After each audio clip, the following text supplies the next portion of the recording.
ఇందిరాగాంధీ ఎట్లా చచ్చిపోయిందమ్మా? ఇందిరాగాంధీ ఎట్లా చచ్చిపోయింది? తూట్లు తూట్లు బుల్లెట్ల వర్షం కురిస్తే శరీరం అంతా జల్లెడైపోయి ఆ తల్లి చనిపోయింది. ఈ దేశం కోసం చచ్చిపోయింది ఇందిరాగాంధీ. రాజీవ్ గాంధీ ఎట్లా చచ్చిపోయిండు? రాజీవ్ గాంధీని బాంబులు పెట్టి చంపిరు ఉగ్రవాదులు.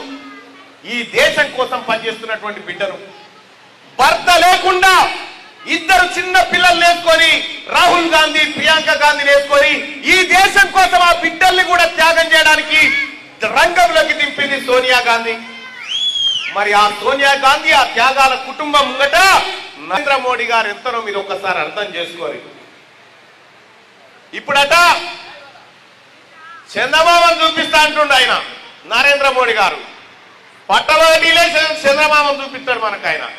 ఎందుకంటే అమ్మ ఉప్పు మిరపకాయ ధర పెరిగిందా లేదా?